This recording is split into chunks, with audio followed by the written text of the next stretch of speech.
பிரசங்கத்துக்கு செல்வதற்கு முன்பாக மறுபடியும் நினைவுபடுத்துகிறேன். கிறிஸ்துமஸ் அன்றைக்கு 25ஆம் தேதி காலையில் 6 மணிக்கு ஆராதனை. ரெண்டு ஆராதனையும் கலந்து ஒரே ஆராதனையாக வைக்கிறோம்.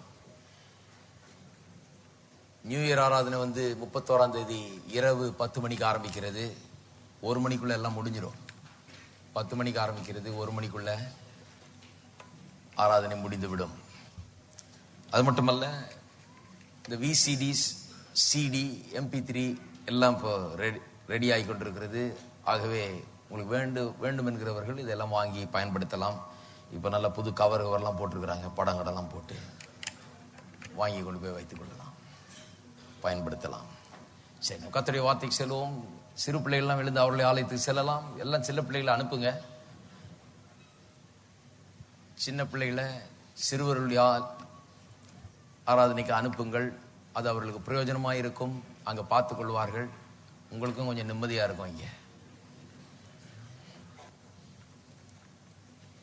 லூக்கா எழுதின சுவிசேஷம் 18ஆம் அதிகாரத்துக்கு திருப்போம். 1ஆம் அதிகாரம் 1ஆம் வசனம்.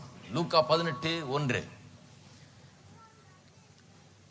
சோர்ந்து போகாமல் எப்பொழுதும் ஜெபம் பண்ண வேண்டும் என்பதை குறித்து அவர்களுக்கு அவர் ஒரு உவமை சொன்னார். ஜெபம் செய்வதின் அவசியம், நாம் ஏன் ஜெபிக்க வேண்டும் என்கிற அவசியத்தை இங்கு இயேசு வலியுறுத்துவதை காண்கிறோம். ஆகவேதான் இந்த வசனத்தை நான் ஒவ்வொரு முறையும் வாசிக்கிறேன். ஏனென்று சொன்னால், நாம் ஏன் ஜெபிக்க வேண்டும் என்பதை குறித்து போதித்து வருகிறோம். ஜெபத்தை குறித்த தொடர் போதனைகளை கொடுத்து வருகிறோம். அதுல முதல் பகுதி நான் சொன்னேன், நாம் ஏன் ஜெபிக்க வேண்டும் என்கிறதற்கான காரண காரியங்களை இங்கே நான் சொல்லி வருகிறேன். அநேகர் சொல்லுகிறார்கள், நாம் ஏன் ஜெபிக்க வேணும், நாம் ஜெபிச்ச என்ன பிரயோஜனம்? கர்த்தர் எல்லாவற்றையும் அறிந்தவர். அவருக்கு தெரியாத ஒண்ணும் இல்லை. நான் ஜெபம் பண்ணி அவருக்கு சொல்லி அவருக்கு தெரிய போதா? நான் ஜெபம் பண்றதுக்கு முன்னாடியே அவர் எல்லாத்தையும் தெரிஞ்சு வச்சிருக்கிறவர். அவர் சர்வ ஞானி. ஆகவே நான் ஏன் ஜெபிக்க வேணும்? அவர் சர்வ ஞானி மட்டுமல்ல, அவர் எல்லாவற்றையும் செய்யக்கூடியவர். அவரால் எல்லாம் செய்ய முடியும். ஆகவே நான் ஜெபிச்ச என்ன பிரயோஜனம்? அது மட்டுமல்ல, அவர் எல்லாவற்றையும் தன்னுடைய கண்ட்ரோலுக்குள்ள வைத்திருக்கிறார். அப்ப நான் ஜெபிச்சு அதனால என்ன நடக்க போகிறது? அது மட்டுமல்ல, இன்னொன்னு சொல்றாங்க, God predetermines everything. அதாவது தேவன் எல்லாவற்றையும் முன் குறித்து விட்டார். எது எப்படி இருக்கும், என்ன நடக்கும் என்கிறது முன் குறித்து விட்டார். ஆகவே நான் ஜெபிச்சு என்ன ஆகிறது? முன் குறித்தபடி தானே எல்லாம் ஆக போகுது. அவர் என்ன எழுதி வச்சிருக்காரோ அதுதான் நடக்க போகிறது. ஆகவே நான் ஜெபித்து பயன் என்ன? கடைசியா சொல்றாங்க, கடவுள் மாற போறது இல்ல, அவர் மாறாத தேவன். ஆகவே நான் ஜெபிச்சு என்ன பிரயோஜனம்? இதெல்லாம் நல்ல வேலிட் கேள்விகள், சரியான கேள்விகள். இதுக்கு சரியான பதிலை நாம் கொடுத்து வருகிறோம். அவர் எல்லாம் தெரியும். அவருக்கு நான் ஜெபிச்சு ஒன்னும் சொல்ல வேண்டியதில்லை. அவர் எல்லாவற்றையும் செய்ய முடிந்தவர். அவர் எல்லாவற்றையும் தன்னுடைய கட்டுப்பாட்டுக்குள் வைத்திருக்கிறார். அவர் எல்லாத்தையும் முன்குறித்திருக்கிறார். அவர் நினைச்சதுதான் செய்ய போகிறார். அவர் மாறவே போறதில்லை. அப்படியானால் நான் ஏன் ஜெபிக்க வேண்டும் என்கிற கேள்வி எழுகிறது. அதுக்கு தான் நான் பதில் சொன்னேன். நாம் ஏன் ஜெபிக்க வேண்டும்னா, முதலாவது காரணம் நான் சொன்னேன், நாம் ஜெபிக்காவிட்டால் தேவன் இந்த பூமியிலே ஒன்றும் செய்வதில்லை. சரியா சொல்றேன். மனிதர்கள் ஜெபிக்காமல், மனிதர்கள் வேண்டிக் கொள்ளாமல் தேவன் பூமியில ஒன்றையும் செய்ய போகிறதில்லை என்று ஜான் வெஸ்லி சொன்னார். அந்த காரண காரியத்தை முதலாவது நான் விளக்கினேன். ஏன்? பூமியை உண்டாக்கின போதே தேவன் ஒரு பிரமாணத்தை ஏற்படுத்தி வைத்து விட்டார். இந்த பூமி எப்படி இயங்க போகிறது என்பது. பூமி எப்படி இயங்க போகிறது, பூமியில எப்படி காரியங்கள் நடக்க போகிறது. அவர் சொல்லிட்டாரு, என்ன போலவே மனிதனை உண்டாக்க போகிறேன் என்னுடைய சாயல ரூபத்துல. அவர்கள் ஆளக்கடவர்கள். நான் ஆள போறதில்லை. அவனுடைய கையில் ஆளுகை தர போறேன். மனு வர்க்கத்தின் கையில் ஆளுகை தர போறேன். அவர்கள் ஆளக்கடவர்கள். ஆகவேதான் இயேசுவே சொன்னார், நீங்கள் பூமியில எவைகளை கட்டுவீர்களோ அவைகள் பரலோகத்தில் கட்டப்பட்டிருக்கும். நீங்கள் பூமியில எவைகளை கட்டவிழ்ப்பீர்களோ அவைகள் பரலோகத்திலும் கட்டவிழ்க்கப்பட்டிருக்கும் என்று சொன்னார். அதனுடைய அர்த்தத்தை இதை விளக்காம நாம் புரிந்து கொள்ளவே முடியாது. பூமியில நாம் கட்டுகிறவர்கள், நாம் கட்டவிழ்க்கிறவர்கள். நமக்கு தான் அந்த அதிகாரம் கொடுக்கப்பட்டிருக்கு. நாம தான் அத்தாரிட்டி பூமியில. ஆகவே தேவன் அதை எப்படி வச்சுட்டாருன்னா, அவருடைய பிரமாணத்தை எப்படி வச்சுட்டாருன்னா, நீ கேட்டாதான் நான் செய்ய போறேன். நானே கூட தலையிட போறதில்லை. நானே கூட என்னுடைய சொந்த இஷ்டப்பட்டு நான் ஒரு காரியத்தை நானா நடப்பிக்கிறது இல்ல. என்னையே நான் கட்டுப்படுத்திக் கொள்கிறேன். எல்லை கடங்கா தேவன், எந்த கட்டுக்கும் அடங்காதவர். அவர் எல்லா எல்லைகளுக்கும் அப்பாற்பட்ட அன்லிமிட்டெட் காட். தன்னை ஒரு லிமிட்டுக்குள்ளாக அவர் வைத்துக் கொள்கிறார். என்ன? அவருடைய சொந்த வார்த்தை. நான் இப்படி சொல்லிட்டேன், நான் இப்படி தீர்மானிச்சிட்டேன். என்னுடைய தீர்மானம், என்னுடைய வார்த்தை என்கிற அந்த லிமிட்டுக்குள்ள அன்லிமிட்டடா இருக்கிற நானே அடங்கிக் கொள்கிறேன். என்னை எதிலையும் போட்டு நீ பாக்ஸ்ல போட்டு அடைக்க முடியாதா? நானே வச்சுக்கிறேன். அப்படி நீ ஆளுவேன்னு சொன்ன, ஆனால் நான் ஒன்றும் செய்ய போறதில்லை, நீ ஆளணும். ஆகவேதான் நாம் ஜெபிக்காவிட்டால் இந்த உலகத்தில் ஒன்றுமே நடக்க போகிறது இல்லை. எல்லாரும் சொல்லுவோம், நான் ஜெபிக்காமல், நான் வேண்டிக் கொள்ளாமல் பூமியிலே தேவன் ஒன்றையும் செய்வது கிடையாது. இரண்டாவது காரணத்தை சொன்னேன். ஜெபம் நான் ஏன் செய்ய வேண்டும் என்றால், தேவனோடு கைகோர்த்து ஒன்று சேர்ந்து இந்த பூமியிலே நாம் வேலை செய்து கொண்டிருக்கிறோம். அதுதான் ஜெபம். நாம் பெரிய பார்ட்னர்ஷிப்ல இருக்கிறோம் தேவனோடு. ஜெபம்னா என்ன? அவரோடு கூட போர்டு மீட்டிங் அட்டென்ட் பண்ணி, கமிட்டி மீட்டிங்ல உட்கார்ந்து அவரோட டிஸ்கஸ் பண்ணி என்ன செய்யணும் ஏது செய்யணும்னு திட்டம் போட்டு தீர்மானம் பண்ணி அதை நிறைவேற்ற வேண்டியதா இருக்கிறது. ஆகவே ஜெபம் என்கிறது ஏதோ நான் இங்கே கடந்து பிச்சை கேட்டுட்டு இருக்கிறது இல்ல, ஆண்டவரே எனக்கு அது வேணும் இது வேணும் இல்ல, அதல்ல ஜெபம். அவரோடு கூட சேர்ந்து நான் வேலை செய்கிற ஒரு உடன் ஊழியரை போல அவரோடு கூட இருக்கிறேன். அவருடைய வேலை இந்த பூமியில் நடக்கணும். ஆகவே அவரோடு சேர்ந்து நான் வேலை செய்யறேன். அது சம்பந்தமா நான் அவரோட பேச வேண்டியது இருக்குது. அதுதான் ஜெபமா இருக்கிறது. மூன்றாவது காரணத்தை கடந்த 2 வாரங்களா விளக்கின ரொம்ப முக்கியமான ஒரு காரியம் அது. அது என்னவென்றால், ஜெபம் நான் ஏன் செய்கிறேன்னா, கர்த்தர் எல்லாத்தையும் அறிஞ்சிருக்கிறாரு, எல்லாத்தையும் அவரால் செய்ய முடியும், எல்லாம் அவர் கண்ட்ரோல்ல இருக்கு, எல்லாம் அவர் முன் குறிச்சிட்டாரு, அவர் மாறவே போறதில்லை. இருந்தாலும் நான் ஏன் ஜெபம் பண்றேன்னா, அவர்கள் ஆளக்கடவர்னு சொல்லிட்டாரு. அந்த ஆளுகையை நான் இந்த பூமியில எப்படி செலுத்துவது? ஆள்றதுன்னா என்ன? வா போ உட்காரு எந்திரின்னு சொல்றதுதான் ஆள்றது. அதுதான் ஜெபம். ஜெபத்திலே நான் ஆளுகை நடத்துகிறேன் இந்த பூமியில. ஜெபம் நான் ஆளுகை நடத்துகிற ஒரு காரியமா இருக்கிறது. அது என்ன கடந்த 2 வாரங்களாக போதித்தேன். எப்படி இந்த பூமியிலே மனிதர்கள் ஆளக்கடவர் என்று சொன்னார்.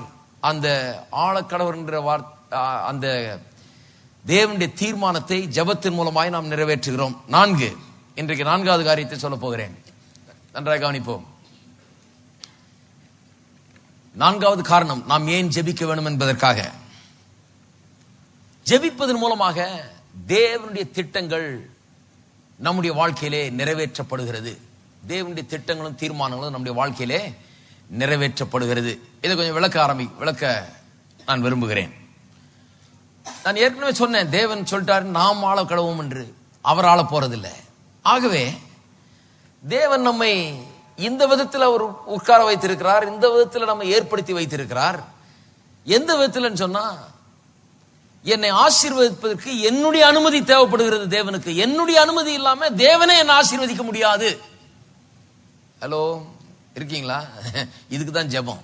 நான் ஜெபிக்கிறதன் மூலமாக, நான் வேண்டிக் கொள்ளுகிறதன் மூலமாக தேவனுக்கு நான் அனுமதி வழங்குகிறேன் என்னை ஆசீர்வதிக்கிறதுக்கு. என்ன ஆசீர்வதிக்கிற அவருக்கு சித்தம் இருக்குது, அவருக்கு ஆசை இருக்குது, அவருக்கு திட்டம் இருக்குது, அதற்கு வேண்டிய எல்லாவற்றையும் செய்திருக்கிறார். ஆனால் அவரே என் மேல ஆசீர்வாதத்தை அப்படி கொட்டுகிறது கிடையாது. நான் அதை அவர் எனக்கு தரும்படியாக அவருக்கு அனுமதி தர வேண்டும், அனுமதி வழங்க வேண்டும். ஏனென்றால் என்ன ஒரு சித்த சுயாதீனம் உள்ளவனாய் என்னை உண்டாக்கி இருக்கிறார். அந்த சித்த சுயாதீனத்தை, என்னுடைய சுதந்திரத்தை, என்னுடைய உரிமையை, சித்தம் கொள்ளக்கூடிய, சிந்திக்கக்கூடிய, செயலாற்றக்கூடிய அந்த ஆற்றலை நான் பயன்படுத்த வேண்டும், நான் தெரிந்து கொள்ள வேண்டும். அப்பதான் கர்த்தரே என்னை ஆசீர்வதிக்க முடியும். இதை சில வேத வசனங்கள் மூலமாய் நாம் பார்ப்போம். உபாகமம் புஸ்தகத்தை திருப்போம், 30ஆம் அதிகாரம். இதெல்லாம் மாறாத உண்மைகள். இவைகள் நம்முடைய மனதிலே ஆழமாய் இறங்க வேண்டும். இதுதான் ஜெபத்திற்கு அடிப்படை. அநேக கிறிஸ்தவர்கள் இன்றைக்கு இருக்காங்க, நான் ஏன் ஜெபிக்கணும், ஆண்டவருக்கு எல்லாம் தெரியும், அவர் என்ன செய்ய போறாரோ அதான் செய்ய போறாரு, நான் ஜெபிச்சு ஒன்றும் மாற போறதில்லை, கர்த்தர் மாற போறதில்லை. கரெக்ட், நீங்க ஜெபிச்சு கர்த்தர் மாற போறதில்லை. ஆனால் நாம் ஜெபிக்காம ஒன்றும் நடக்கவும் போறதில்லை. அதுதாங்க, அதைத்தான் விளக்கி கொண்டிருக்கிறேன். 30ஆம் அதிகாரம் 19ஆம் வசனம். நான் ஜீவனையும் மரணத்தையும் ஆசீர்வாதத்தையும் சாபத்தையும் உனக்கு முன் வைத்தேன் என்று உங்கள் மேல் வானத்தையும் பூமியும் என்று சாட்சி வைக்கிறேன். ஆகையால் நீயும் உன் சந்ததியும் பிழைக்கும்படிக்கு நீ ஜீவனை தெரிந்து கொண்டு. எப்படி சொல்றாரு பாருங்க, ஜீவனை தெரிந்து கொள்ள என்று சொல்லுகிறார். ஜீவனை கர்த்தர் கொடுக்க முடியுமா நமக்கு? ஜீவன் என்று சொன்னால் அதுல எல்லாம் அடங்கி இருக்கிறது. ஜீவனிலே தேவனுடைய சகல ஆசீர்வாதங்களும், தேவன் தர விரும்புகிற சகலம் அடங்கி இருக்கிறது. அதான் நித்திய ஜீவன் என்று சொல்றோம். இந்த ரட்சிப்பை ஜீவனை கர்த்தர் தர விரும்புகிறார். அதை எடுத்துக்கொள் என்று சொல்லுகிறார். அதை எடுத்துட்டு நம்ம தொண்டையில் போட்டு திணிக்கிறது இல்லை. எடுத்துக்கிட்டு வலுக்கட்டாயமா நீ இதை நிச்சயமா இதை எடுத்துக்கொண்டுதான் ஆக வேண்டும் என்று நம்மேல் திணிக்கிறது கிடையாது தேவன். அவர் சொல்றாரு, உனக்கு முன்பாக ஜீவனையும் மரணத்தையும் ஆசீர்வாதத்தையும் சாபத்தையும் உனக்கு முன் வைத்தேன். அதுக்கு வானமும் பூமியும் சாட்சி. நீயும் உன் சந்ததியும் பிழைக்கும்படி. பாருங்க, நாம தெரிந்து கொள்றது எவ்வளவு முக்கியம் என்று சொல்லி. நான் ஒன்றை தெரிந்து கொள்ள வேண்டிய ஒரு ஸ்தானத்தில் இருக்கிறேன். ஆகவேதான் ஜெபம். ஜெபம் என்ன? ஜெபத்தின் மூலமாக நான் என்னை தெரிந்து கொள்ளக்கூடிய உரிமையை நான் பயன்படுத்துகிறேன். ஜெபத்தில் நான் தெரிந்து கொள்கிறேன், சுகத்தை தெரிந்து கொள்கிறேன், செழிப்பை தெரிந்து கொள்கிறேன், சமாதானத்தை தெரிந்து கொள்கிறேன், நன்மைகளை தெரிந்து கொள்கிறேன். எல்லா நன்மையும் பரிபூர்ணமான ஈவு பிதாவிடத்திலிருந்து வருகிற அந்த ஈவுகளை நான் தெரிந்து கொள்கிறேன். கர்த்தர் ஜீவனை தர வல்லவர், ஜீவாதிபதி அவர். ஆனால் ஜீவனை கொண்டு வந்து என் மேல அவர் கொட்டுகிறது கிடையாது, ஜீவனை கொண்டு வந்து அவர் திணிக்கிறது கிடையாது. அவர் சொல்றார், உனக்கு முன் வைத்தேன், நீ தெரிந்து கொள். எப்படி நான் தெரிந்து கொள்கிறது? அதுதான் ஜெபம். ஜெபத்திலே நான் என்னுடைய சித்தத்தை, என்னுடைய சித்த சுவாதீனத்தை நான் பயன்படுத்த வேண்டியதாக இருக்கிறது. நான் அதை பயன்படுத்தி எனக்கு இதுதான் வேண்டும் என்று தெரிந்து கொண்டு நான் அதை கேட்கிறேன். கர்த்தர் எவ்வளவு பெரிய மரியாதையை நமக்கு கொடுத்திருக்காரு பாருங்க. உன்னை கேட்காம உன் மேலேயே நான் ஒன்னும் திணிக்க மாட்டேங்கிறார் கர்த்தர். அதனாலதான் எனக்கு இந்த கர்த்தரை பிடிக்குது. எனக்கு ரொம்ப, என்னை ரொம்ப மதிக்கிறவர் அவர். என்னை போட்டு போர்ஸ் பண்றவர் அல்ல. ரெண்டு சொல்றாரு, உனக்கு முன்னால வைக்கிறேன், வேணும்னா எடுத்துக்கொள், நீ தீர்மானித்துக்கொள், ஜீவனை தெரிந்து கொள் என்று சொல்லுகிறார். அருமையா சொல்றாரு, நீயும் உன் சந்ததியும் பிழைக்கும்படி அதை தெரிந்து கொள் என்று சொல்கிறார். நான் சொல்லுகிறேன், தேவன் நமக்கு கொடுக்க விரும்புகிற காரியங்கள் நமக்கு கிடைக்க போகிறதில்லை. நாம் அதை தெரிந்து கொண்டு அதை கேட்டாலொழிய அவைகள் நமக்கு கிடைக்க போகிறதில்லை. நாம் தெரிந்து கொண்டு அவைகள் நம்முடைய வாழ்க்கையில நடக்கும்படியாக, பலிக்கும்படியாக தேவனுக்கு நாம் அனுமதி வழங்க வேண்டும். அதுதான் ஜெபம். ஜெபம் என்கிறது, தேவனே நீர் என்னுடைய வாழ்க்கையில இப்படி நீ கிரியை செய்யலாம், இப்படி செய்யும், உடைய வார்த்தையின்படி செய்யும், உடைய நோக்கத்தின்படி செய்யும், உடைய திட்டங்களை தீர்மானங்களை என்னுடைய வாழ்க்கையிலே நிறைவேற்றும் என்று நான் திறந்து கொடுத்து, வாசலை திறந்து அவருக்கு பெர்மிஷன் கொடுக்கிறது தான் ஜெபம்.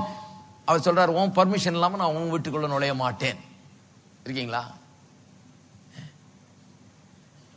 நம்ம வீடுகளில் நம்ம பிள்ளைங்க ரூம்ல நம்ம பாட்டுக்கு போய் நுழைஞ்சிடறோம் மடன்னு. நான் அமெரிக்காவில் படிக்கிற காலத்தில் அந்த சில வீடுகளில் போய் தங்கி இருக்கிறேன். அவங்க சொந்த பிள்ளை வீட்டில் அந்த பிள்ளை ரூம்ல கூட கதவை தட்டிட்டு கேனை கம்மின்னு கேட்டு தான் உள்ள போறாங்க அப்பா அம்மா. எனக்கு அது புதுசா இருந்துச்சு. அதை பார்த்தப்ப என்னடா இது, அப்பா தானே, இந்த பையில போய் ஒரு முறை செக் பண்ணா கூட நல்லா தான் இருக்கும், திடீர்னு போய் கதவை திறந்துக்கிட்டு. ஆனா இவர் என்ன அவ்வளவு மரியாதை நின்றுக்கிட்டு திறந்து கேனை கம்மின்னு கேட்கிறார். சில நேரம் அவன் டோன்ட் கம் இன் நவ் அப்படின்னா, இப்ப வராதிங்க உள்ள. அவன் என்ன பண்ணிட்டு இருக்கானோ, இப்போ வராதிங்க உள்ள அப்படின்ட்டு அவன் பர்மிஷன் கொடுத்தாதான் தகப்பனார் உள்ள போகிறார். அது பார்க்கறதுக்கு ஒரு மாதிரி இருந்தது, நம்ம நாட்டுக்கு அது ஒத்து வராது போல இருந்தது அப்ப. ஆனா கொஞ்சம் ஆழமா யோசித்து பார்க்கும்போது தெரியுது, ஒரு தகப்பன் மகனுக்கு கூட ஒரு அளவுக்கு வளர்ந்த பிறகு எந்த விதமான மரியாதையை கொடுக்கிறான். அவங்க ரொம்ப வளர்ற காலத்தில் ரொம்ப சின்னதுலேயே அது மரியாதையை கொடுக்க ஆரம்பிச்சிடுறாங்க. அது அவனை ஆளாக்குகிறது, அவனுடைய உரிமைகளை அது நினைவுபடுத்துகிறது, அவன் யார் என்பதை அது அவனுக்கு நினைவுபடுத்துகிறது. அப்படி நடத்துகிறார்கள். நம்முடைய தேவன் நம்மை அதற்கும் அதிகமாக மரியாதை கொடுத்து நடத்துகிறார் என்பதில் சந்தேகமே கிடையாது. அது சொல்றாரு, நான் தான் உன்னை உண்டாக்குனேன், இந்த பூமியும் வானத்தையும் நான் உண்டாக்குனேன், எல்லாத்தையும் உண்டாக்குனேன், எல்லாத்துக்கும் நான் தான் ஓனர் மாதிரி. இருந்தாலும் உங்ககிட்ட கொடுத்துட்டேன், உனக்கு நான் மரியாதை கொடுக்கிறேன். உன்னுடைய வாழ்க்கையிலேயே நான் நுழைய மாட்டேன் உன்னுடைய பர்மிஷன் இல்லாம. உன்னுடைய வாழ்க்கையில என்னுடைய சித்தம் நிறைவேற வேண்டும் என்றால் நீ என்னை வேண்டிக் கொள்ளு, என்னை கேட்டாலொழிய, வாங்கன்னு சொல்லாவொழிய நான் கால் எடுத்து வைக்க மாட்டேன், இதை செய்ய மாட்டவர் சொன்னாலொழிய நான் செய்ய மாட்டேன் என்று சொல்லுகிறார். இப்ப பாருங்க எவ்வளவு ஜெபம் முக்கியம் என்று. நான் கேட்பது எவ்வளவு முக்கியம், நான் ஆண்டவருக்கு பர்மிஷன் கொடுப்பது எவ்வளவு முக்கியம், ஆண்டவரை வாருமையான்னு சொல்றது எவ்வளவு முக்கியம், இதை செய்யும் வார்த்தையின்படி நடப்பித்தரணும் என்று சொல்வது எவ்வளவு முக்கியம் என்பதை எண்ணி பாருங்கள். இன்னொரு வசனத்துக்கு இருப்போம். நீதிமொழிகள் 18 21. மரணமும் ஜீவனும் நாவின் அதிகாரத்தில் இருக்கும், அதில் பிரியப்படுகிறவர்கள் அதன் கனியை புசிப்பார்கள். அருமையா சொல்லி இருக்குது. இந்த வசனத்தை நிறைய நாம் கேட்டிருக்கிறோம், இருந்தாலும் கேட்டாச்சுன்னு நினைச்ச கூடாது. சில காரியங்களை சொல்ல விரும்புகிறேன். மரணமும் ஜீவனும் எதுல இருக்குதா? நமக்கு என்ன நடக்க போகிறது? நல்லது நடக்க போகிறதா, கெட்டது நடக்க போகிறதா, நன்மையை பெற போகிறோமா, இல்ல தீமை அனுபவிக்க போறோமா, நம்முடைய வாழ்க்கை நன்றா இருக்க போகிறதா அல்லது எப்படி இருக்க போகிறது என்பதை எது நிர்ணயிக்கிறதாம்? நாவின் அதிகாரம். நாவில ஒரு அதிகாரம் இருக்குது. அது என்ன அதிகாரம்? நாவில என்ன அதிகாரம்? அது எப்படி வேலை செய்கிறது என்பதை கொஞ்சம் யோசித்து பார்க்கணும். நாவில என்ன அதிகாரம்? நான் சொல்லுகிறேன், நாவில என்ன அதிகாரம் என்று. நாவு நம்முடைய இருதயத்தில் நாம் தெரிந்து கொள்ளுகிறதை ஜெபத்திலே வெளிப்படுத்தும்படியாக உபயோகப்படுத்தப்படுகிறது தான் நாவு. இந்த நாவின் அதிகாரத்தை நாம் பயன்படுத்துகிற ஒரு விதம் தான் ஜெபம். நாவின் அதிகாரம் என்ன? கர்த்தருக்கு அதிகாரம் கொடுக்கிறதுக்கு இந்த நாவுக்கு முடியும். இந்த நாவு வாயை திறந்து, கர்த்தாவே உம்முடைய சித்தம் என்னுடைய வாழ்க்கையில் நிறைவேறட்டும், தெய்வீக சுகம், செழிப்பு, ஆசீர்வாதம், விடுதலை இவைகளை நான் எடுத்துக்கொள்கிறேன், உம்முடைய வார்த்தையின்படியே எனக்கு ஆகட்டும், உம்முடைய நோக்கத்தை என்னிலே நிறைவேற்றியலும், என் குடும்பத்தில் நிறைவேற்றியலும், என்ற உலகத்தில் நிறைவேற்றியலும் என்று நான் வாயை திறந்து சொல்லும் போது அதுதான் நாவின் அதிகாரம். என்னுடைய நாவை உபயோகப்படுத்தி நான் கர்த்தருக்கு அதிகாரம் கொடுக்கிறேன், அவருக்கு நான் பவர் கொடுக்கிறேன், அவருக்கு நான் உரிமையை கொடுக்கிறேன், வந்து நீர் கிரியை செய்யலாம் என்று நான் இடம் கொடுக்கிறேன், அவருடைய நோக்கங்களை நிறைவேற்றும்படியாக. அதில் பிரியப்படுகிறவர்கள் என்று சொல்லியிருக்க, அதில் பிரியப்படுகிறவர்கள் சொன்னா இதுல நாவில தான் அதிகாரம் இருக்குது. நான் கேட்கணும், நான் வாயை திறக்கணும், நான் தெரிந்து கொள்ளணும், தெரிந்து கொண்டு எதை தெரிந்து கொள்ளணும், அந்த வார்த்தைகளை சூஸ் பண்ணி என்னுடைய நாவில நான் போடணும், நான் சூஸ் பண்ணி என்னுடைய சாய்ஸை என்னுடைய வார்த்தையில போடணும், நான் தெரிந்து கொண்டது என்னுடைய வார்த்தையின் மூலமா நான் பேச வேணும். இதுதான் ஜெபம் என்று இதை அறிந்து கொண்டு இந்த சத்தியத்திலே பிரியப்படுகிறவன், இந்த நாவின் அதிகாரம் இதை அறிந்து கொண்டு இதிலே பிரியப்படுகிறவன், இதை மதிக்கிறவன். அநேக கிறிஸ்தவர்கள் இதை மதிக்கிறது கிடையாது. பாருங்க, நாவில் அதிகாரம் இருக்குதுன்னா அவங்க சிரிக்கிறாங்க. இன்னைக்கு அவரா ஃபெய்த் பிரீச்சர், அவர் இந்த நாவின் அதிகாரத்தை பற்றி பேசுவாரு. நாவின் அதிகாரம்னா அவங்களுக்கு ஏதோ விளையாட்டா இருக்குது, அவங்களுக்கு இதை குறித்த ஒரு மேன்மை, இதை குறித்த ஒரு அறிவு இல்லாமல் அவர்கள் இதை பார்த்து நகைக்கக்கூடிய நிலையில் இருக்கிறார்கள். நான் சொல்லுகிறேன், நாவு ரொம்ப முக்கியம். ஏனென்றால் அது ஜெபத்தில் எப்படி உபயோகப்படுகிறது என்று எண்ணி பாருங்கள். இந்த நாவை திறக்கணும், வாயை திறக்கணும், உள்ளம் தெரிந்து கொள்ளுகிறது, நாவு அதை உச்சரிக்கிறது. தெரிந்து கொண்டு வார்த்தைகளை உள்ள வைக்கணும். நாவை வாயை திறந்து ஏதோ வந்த வார்த்தையை பேசக்கூடாது, தெரிந்து கொண்டு வார்த்தையை வச்சு பர்பஸ்ஃபுல்லா பேசணும். இருக்கீங்களா? எத்தனை பேர் இருக்கீங்க? இந்த வாயை திறந்தா ஏதோ லப்டுக்குன்னு கொட்டிடுறது கிடையாது.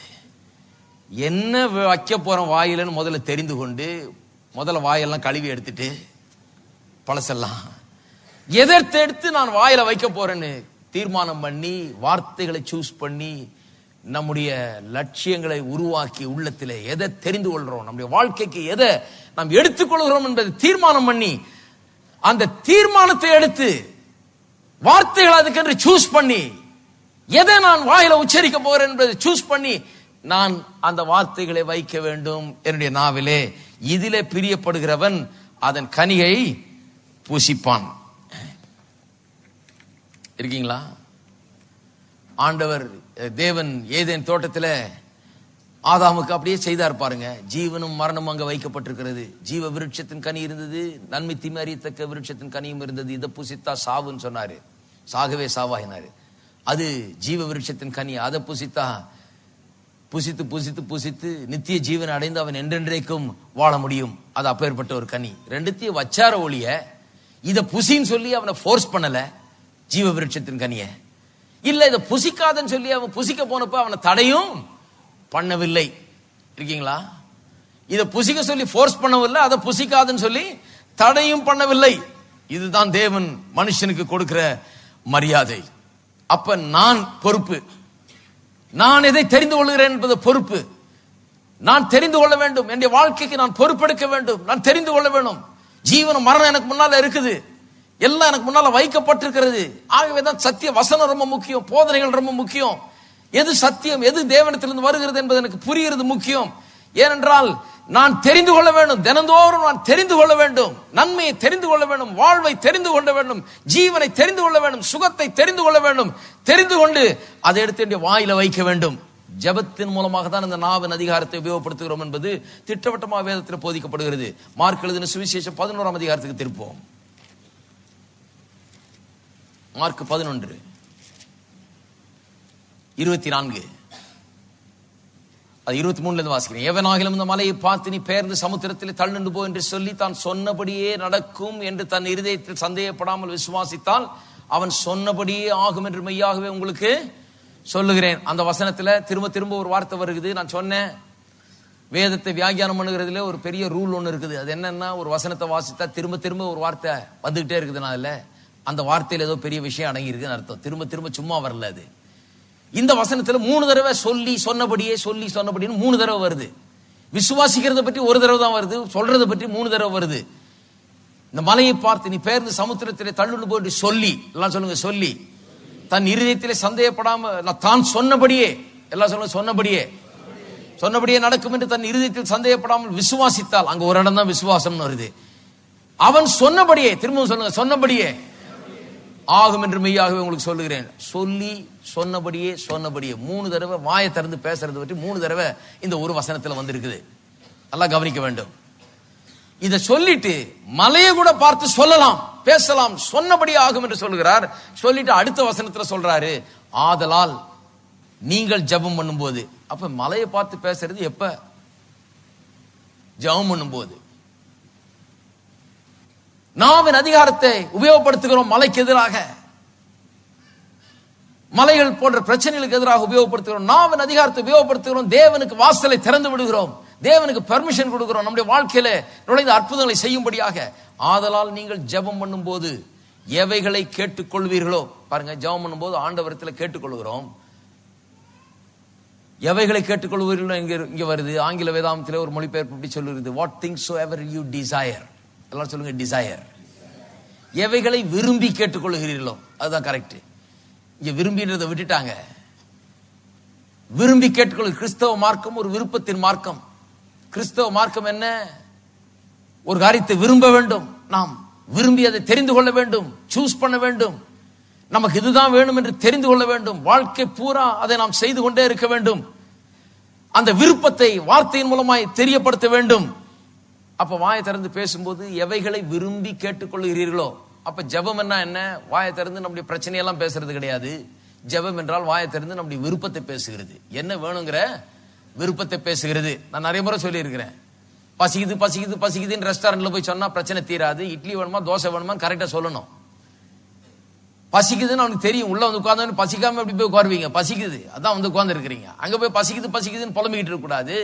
என்ன வேணுங்கிறத கரெக்டா வாயை திறந்து ஆர்டர் கொடுக்கணும். கொடுத்தால் எது கேட்கிறோமோ அதுக்கு கரெக்டா வந்து கிடைக்கும். அதான் சொல்றாரு, நீங்கள் எவைகளை விரும்பி கேட்டுக்கொள்கிறீர்களோ. உள்ள விருப்பம் இருக்கணும். முதல்ல விருப்பத்தை வைக்க வேண்டும். அதெல்லாம் எப்படி வைக்கிறதுன்னு சொல்றேன்.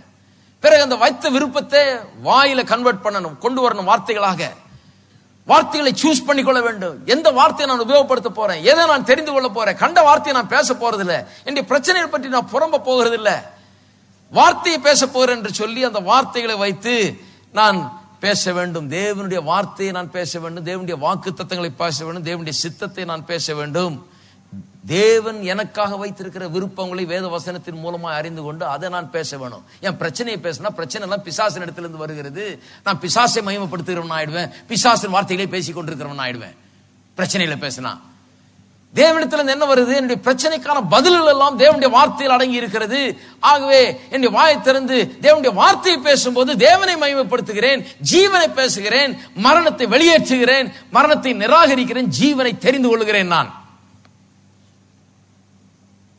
ஆகவே கர்த்தரே நம்முடைய பர்மிஷன் இல்லாம நம்ம ஆசீர்வதிக்க முடியாது. எல்லாம் சொல்லுங்க, என்னுடைய பர்மிஷன் இல்லாம கர்த்தரே நான் ஆசீர்வதிக்க முடியாது. நிறைய பேருடைய கேள்விக்கு இது பதிலா இருக்கிறது. நிறைய பேர் சொல்றாங்க, கர்த்தர் ஏங்க என்ன ஆசீர்வதிக்க மாட்டேங்கிறாரு? நம்முடைய பர்மிஷன் இல்லாம கர்த்தர் நம்ம ஆசீர்வதிக்க முடியாது.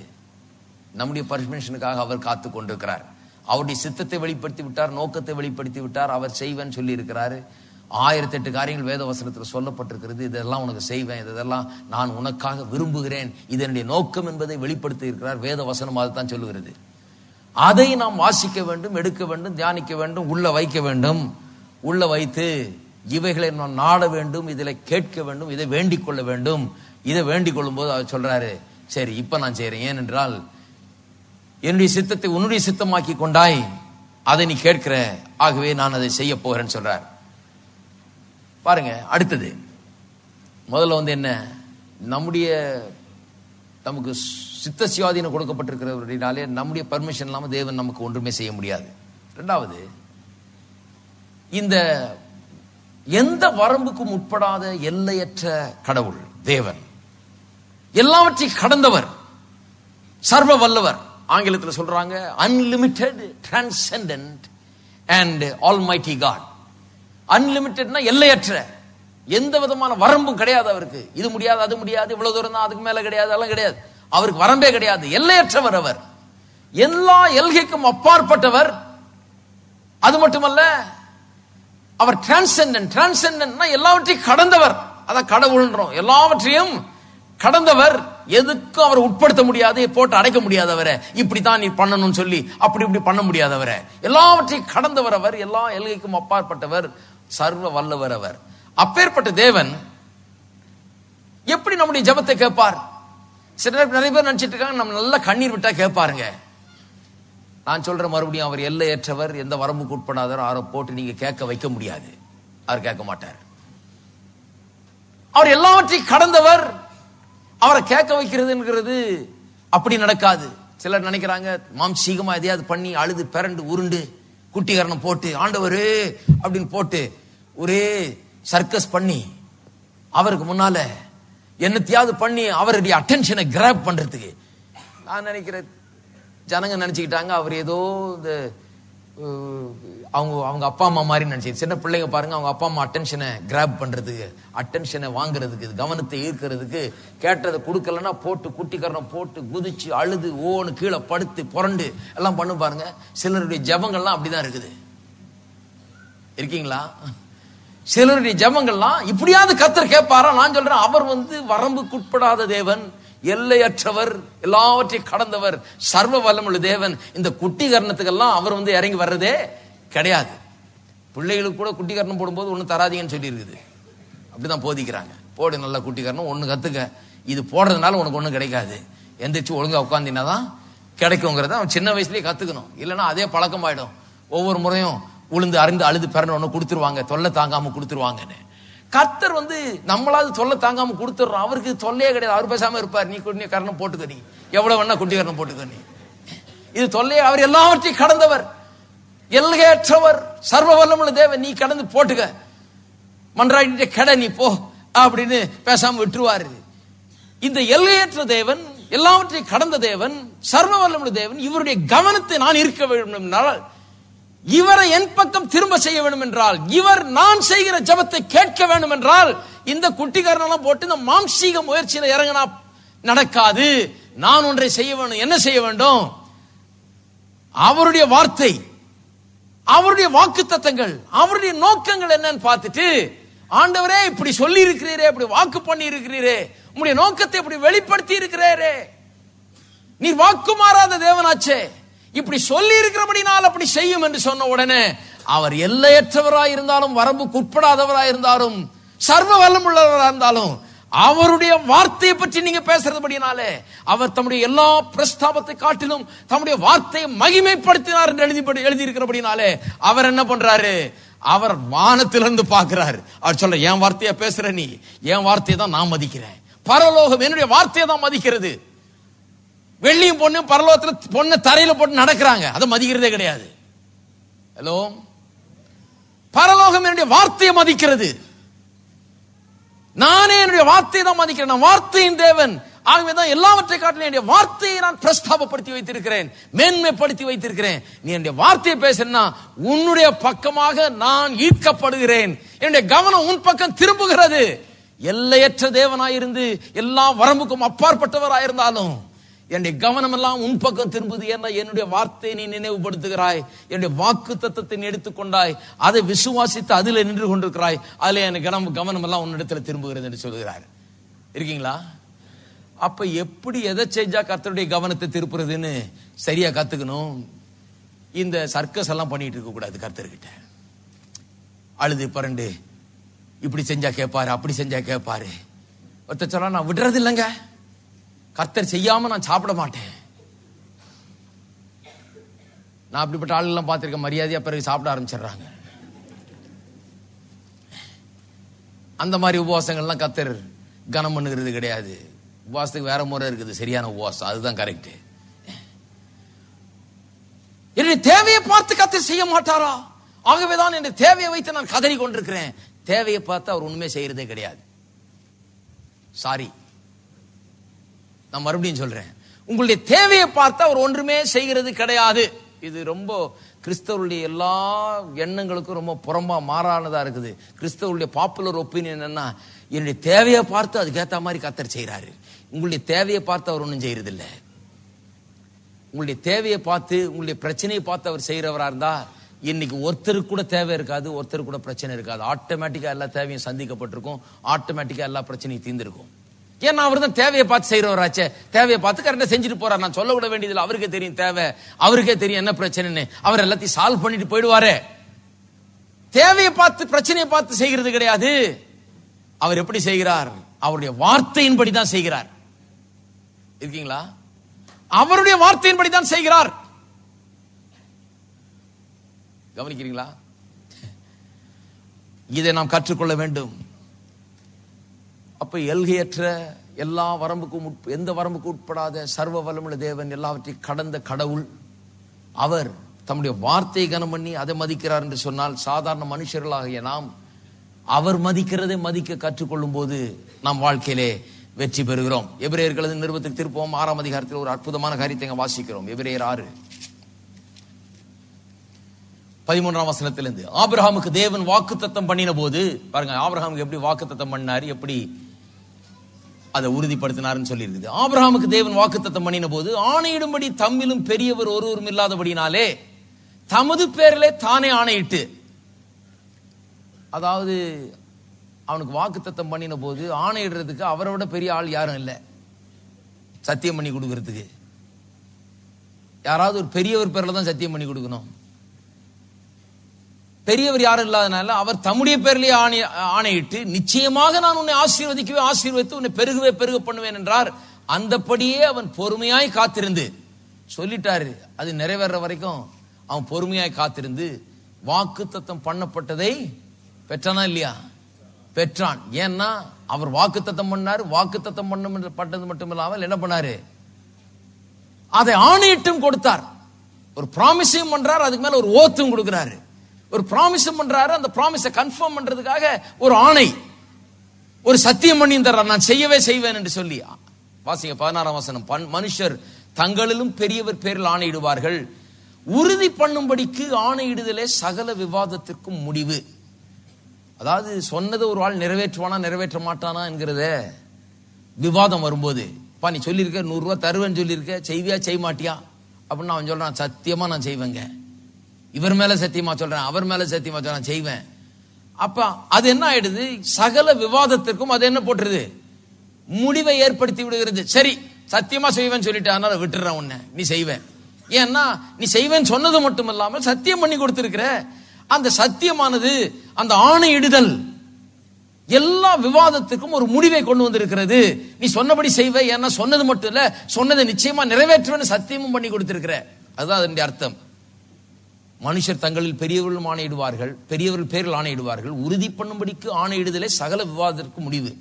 அந்தபடி தேவனும், அதே மாதிரி தேவனும் வாக்குத்தத்தம் பண்ணப்பட்டவைகளை சுதந்திரித்துக் கொள்ளுகிறவர்களுக்கு தமது ஆலோசனையின் மாறாத நிச்சயத்தை பரிபூர்ணமாய் காண்பிக்கும்படி சித்தமுள்ளவராய் ஒரு ஆணையினாலே அதை ஸ்திரப்படுத்தினார்.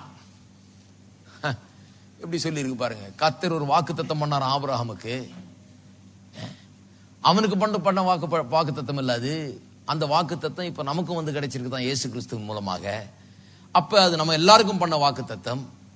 அப்ப வாக்குத்தத்தம் பண்ணப்பட்டவர்களை சுதந்திரித்துக் கொள்ளுகிறவர்களுக்கு, அதனாலதான் அப்படி சொல்லியிருக்கு. வெறும் ஆபிரகாம் சொல்லலைங்க.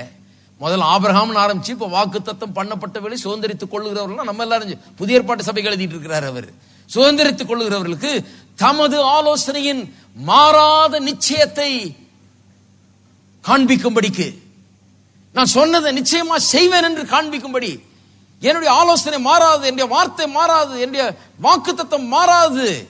இது நிச்சயம், இது நடப்பது நிச்சயம், இது மாறாத நிச்சயம் என்பதை காண்பிக்கும் பொருட்டு, காண்பிக்கும்படி சித்தம் உள்ளவராய் ஒரு ஆணையினாலே அதை ஸ்திரப்படுத்தினார். கன்ஃபார்ம் பண்ணி கொடுத்தாராம் ஒரு ஆணையினாலே.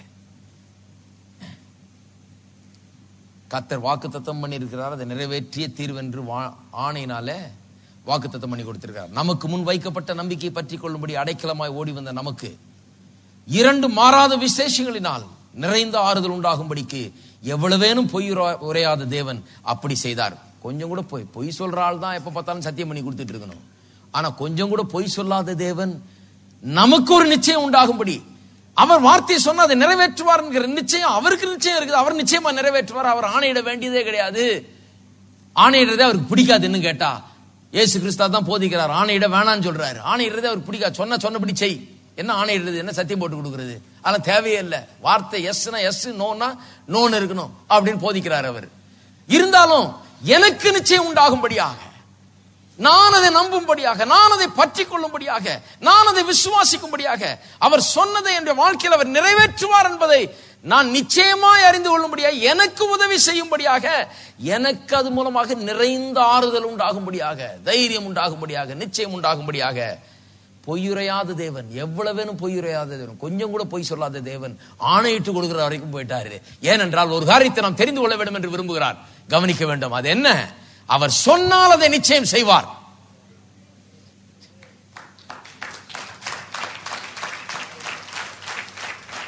அப்ப இவ்வளவு தூரம் எவ்வளவு வேணும் பொய்யுரையாத தேவன், ஆணையிடவே அவசியம் இல்லை. நம்ம தான் அந்த ஆணையெல்லாம் சொன்னா சில நேரத்தில் செய்ய மாட்டோம். அதனால சத்தியம் எல்லாம் பண்ணி கொடுக்க வேண்டியதா இருக்குது. சில சொல்றாங்க எங்க அம்மா மேல சத்தியம், ஏன்னு சொல்லுது சத்தியெல்லாம் போடாத, வானத்தின் மேல சத்தியம் பண்ணாத, ஏனென்றால் அது தேவனுடைய சிங்காசனம். பூமியின் மேல சத்தியம் பண்ணாத, அது பாதபடி.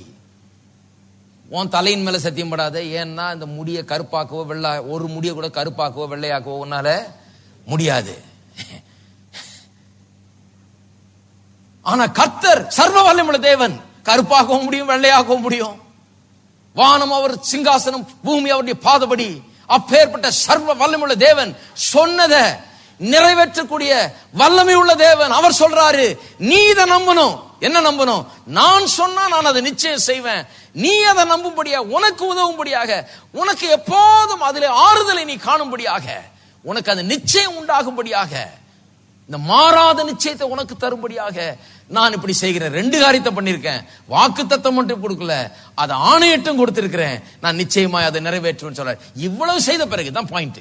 இவ்வளவு செய்த பிறகு வாக்கு தத்தத்தையும் கொடுத்து பொய்யே கொஞ்சம் கூட சொல்லாத தேவன் ஆணையம் விட்டு கொடுத்திருக்கும் போது, நம்ம இந்த வசனத்தை பார்க்காம குட்டிகரணம் போட்டிருந்தா எப்படி நம்மள மதிப்பார் அவர்? நாம வசனத்தின் அடிப்படையில் வராம, வசனத்துல சொல்லி இருக்கிறீர் ஆண்டவரே, சொன்னபடி செய்யும் என்று கேட்டாதான் நம்ம மதிப்பார ஒழிய, இவ்வளவு சொல்லி இருந்தோம் அதை நம்ம கவனிக்கிறதே கிடையாது, அதை தியானிக்கிறதும் கிடையாது, அதை புரிஞ்சு கொள்றதும் கிடையாது, அதை எடுத்துக்கொள்றதும் கிடையாது, அதை நம்புறதும் கிடையாது. ஆனா என் தேவையை பார்த்து கர்த்தர் சந்திப்பார், என் அழுகையை பார்த்து கர்த்தர் சந்திப்பார், என் கூப்பாடை பார்த்து கர்த்தர் சந்திப்பார், என் உபவாசத்தை பார்த்து சந்திப்பார், நான் கடுங்காப்பி குடிக்கிறதுனால சந்திப்பார், நான் எச்சையை கூட முழுங்காம இருக்கிறேன் அதனால கர்த்தர் சந்திப்பார். அப்படின்னா உங்களுடைய உபவாசத்தை குறித்தும், உங்களுடைய ஜபத்தை குறித்தும், உங்களுடைய முழங்கால் தேஞ்சது குறித்தும், உங்களுடைய எல்லாவற்றை குறித்து நீங்கள் மேன்மை பாராட்டலாம். ஆனா நீங்க அவருடைய வார்த்தை குறித்து மேன்மை பாராட்டதினால் அவர் உங்களை மேன்மையா நினைக்கிறது கிடையாது.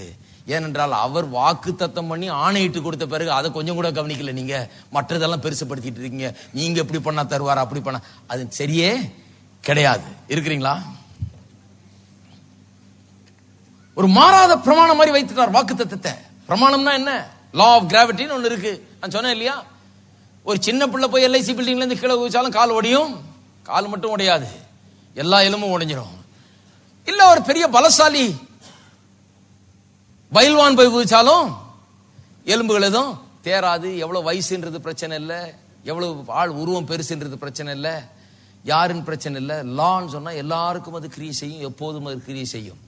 அதுபோல தேவன் தம்முடைய வார்த்தையை வச்சுட்டார். சொன்னதுதான் இப்படிதான் நடக்கும்.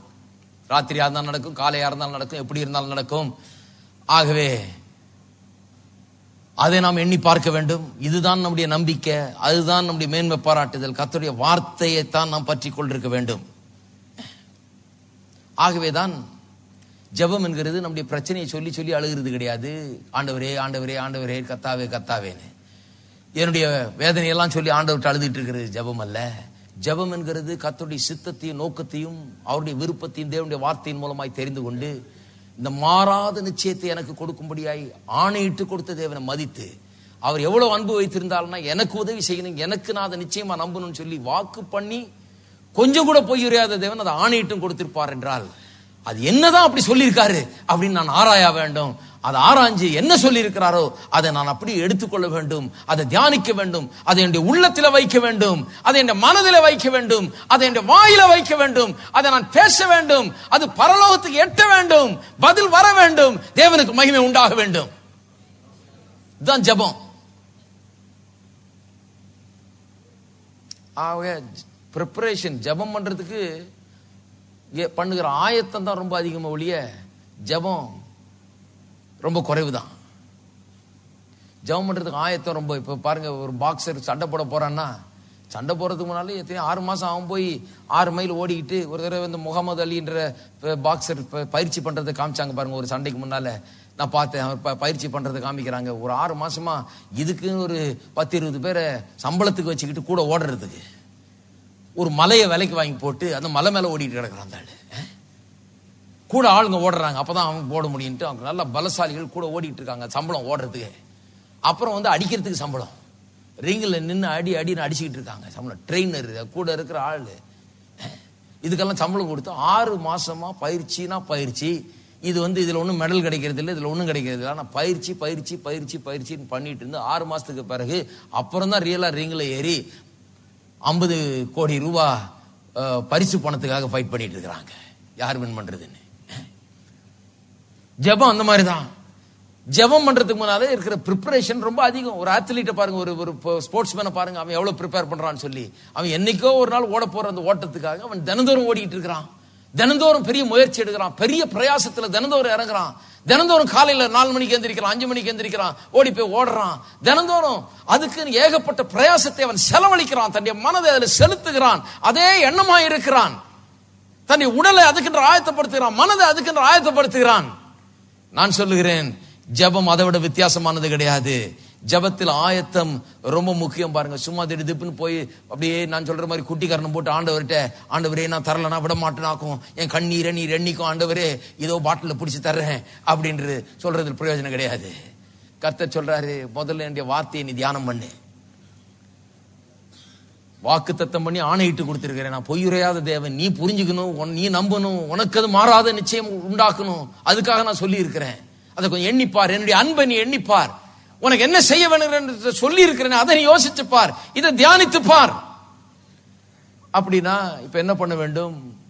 அன்லிமிட்டெட் தேவன், வரம்புக்குட்படாத தேவன், எல்லையற்ற தேவன், சர்வ வல்லமுள்ள தேவன், தன்னை தம்முடைய வார்த்தைக்கு கட்டுப்படுத்தி கொண்டபடினாலே, வார்த்தை சொல்றபடிதான் அவர் செய்வேன் சொன்னபடினாலே, எதுக்குமே கட்டுப்படாதவர் இதுக்கு தான் கட்டுப்படுறார், தம்முடைய வார்த்தைக்கு தான் கட்டுப்படுறார். அப்பேற்பட்ட வார்த்தையின் தேவன். அப்படியே அவர் இருக்கிறபடினாலே ஜெபத்திலே நாம் இப்பொழுது இருதயத்தில் நம்முடைய வார்த்தை, அவருடைய வார்த்தையை ஃபுல்லா வைத்து, முழுவதுமாய் இருதயத்தில் வைத்து ஜெபத்திலே அவருடைய வார்த்தையை நாம் பேச வேண்டும். அதுதான் ஜெபம். இருதயத்தின் நிறைவினால் வாய் பேசும். இருதயம்னா ஆவி. மனுஷன் ஆவியா இருக்கிறான், அவனுக்கு ஒரு மனம் அல்லது ஆத்மா இருக்கிறது, அவன் ஒரு சரீரம் என்ற கூடிலே குடியிருக்கிறான். அப்ப அவனுடைய ஆவி மனிதனுக்குள்ளாக தேவனுடைய வார்த்தை உள்ளே இறங்க வேண்டும். ஜெபம் என்கிறது ஒரு ஆவிக்குரிய ஒரு காரியம். ஜெபம் என்கிறது ஒரு மாம்சீக முயற்சி இல்ல. நான் வந்து கையும் காலையும் அசைச்சுக்கிட்டு உருண்டுகிட்டு கிடக்கிறது இல்ல. ஜெபம் என்கிறது என்னுடைய ஆவியில தேவனுடைய வார்த்தையினாலே நிரம்பி, தேவனுடைய வார்த்தை என்னுடைய உள்ளத்தில போட்டு ஆவியில நிரப்பி, இந்த இருதயத்தின் நிறைவினால் வாய் பேசுகிறது தான் ஜெபம்.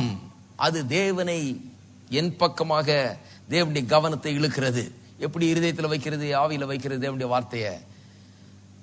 இரவும் பகலும் அதிலே தியானமா இருக்கிற மனுஷன் பாக்கியவான். அதனால தான் சொல்லி இருக்குது. அதனால தான் யோசுவாவுக்கு சொன்னார், வெற்றிகரமா வாழ வேணுமா, நீ நினைச்சதெல்லாம் நடக்கணுமா, நீ செய்யறதெல்லாம் வாய்க்கணுமா, நான் ஒண்ணு சொல்லுகிறேன், இந்த புஸ்தகம் உன்னுடைய வாயை விட்டு பிரியாது இருப்பதாக. இதில் தியானம் பண்ண கவனமாயிரு, இதை செய்ய கவனமாயிரு, அப்பொழுது நீ உன் வழியை வாய்க்க பண்ணுவாய், புத்திமானாயும் நடந்து கொள்வார். பயந்து சாகிறதுல பிரயோஜனம் கிடையாது. அவர் சொல்றார் 7ஆம் வசனத்துல, 9ஆம் வசனத்துல, 7ஆம் வசனத்துல சொல்லுகிறார். யோசுவா 1:8 தான் சொல்றாரு, இதெல்லாம் செஞ்சா நீ எல்லா காரியம் வாய்க்கும், நீ புத்திமானாய் நடந்து கொள்வாய். 7ஆம் வசனத்துல சொல்லுகிறாரு, பயப்படாதே, திடமனதா இரு. சும்மா பயந்து சாகிறதுல பிரயோஜனம் இல்லை. என்ன செய்யணுமோ அதை செய். பயப்படுறதை விட்டுட்டு இதை பிடி, இதை தியானி, இரவும் பகலும் இதுல இறங்கு, இரவும் பகலும் இதை சிந்தி, இதை உள்ளத்துல வை, ஆவி அதனால் நிரப்பி விட்டு இந்த ஆவியின் நிறைவினாலே வாய் பேசட்டும். உள்ள என்ன நிரம்பி இருக்குதோ அது வாயில வரட்டும். Preparation takes more time than prayer. ஜெபம் பண்ணுவதற்கு ஆயத்தம் ஜெபத்தை காட்டிலும் அதிக நேரம் எடுக்கிறது. ஆயத்தம் சரியா பண்ணிட்டா ஜெபம் டக்குன்னு பண்ணலாம், பெற்றுக்கொள்வதையும் டக்குன்னு நாம் பெற்றுக்கொள்ள முடியும். மனிதனுடைய ஆவி, உள்ளான மனிதனுக்குள்ளே இந்த மாறாத நிச்சயம் உண்டாக வேண்டும். வாக்கு தத்தம், அதன் மேல அவர் ஏற்றிருக்கிற ஆணை, இதனுடைய மாறாத நிச்சயம் உள்ளத்திலே உண்டு பண்ணப்பட வேண்டும். அது பண்ணி அந்த நிச்சயத்தின் விளைவாய் வாய் பேச வேண்டும். ஜெபத்துல சந்தேகமே கிடையாது. பாருங்க, கர்த்தாவே நீர் சொன்னீர், அதை அப்படியே நிறைவேற்றும். திருப்போம் 2 நாளாகமும். ஜெபம்னா என்னன்னு பாருங்க. 2 நாளாகமும்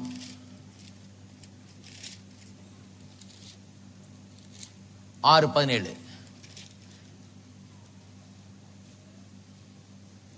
சாலமோன் ஜெபிக்கிறான். சாலமோன் எவ்வளவு பெரிய ஆள், எவ்வளவு பெரிய ராஜா, எவ்வளவு பெரிய ஒரு ஞானி பாருங்க. எப்படி ஜெபிக்கிறான் பாருங்க. அவனுடைய ஜெபம் ரொம்ப சிம்பிளா இருக்கு. 6:17, இஸ்ரவேலின் தேவனாகிய கர்த்தாவே. பாருங்க, எவ்வளவு கோடி ரூபாய் போட்டு கோயிலை கட்டிட்டு, தேவாலயத்தை கட்டிட்டு ஜெபம் இப்படி பண்றான். இஸ்ரவேலின் தேவனாகிய கர்த்தாவே, தேவரீர் உமது அடியானாகிய தாவீதுக்கு சொன்ன உம்முடைய வார்த்தை மெய் என்று விளங்குவதாக.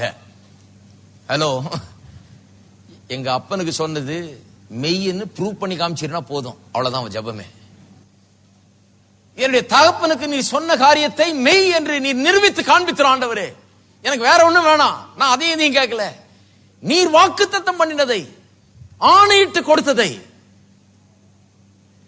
மெய் என்று நிரூபித்து காண்பித்தரலும். இதுதான் நம்முடைய அப்ரோச்சா இருக்கணும் ஜெபத்துல.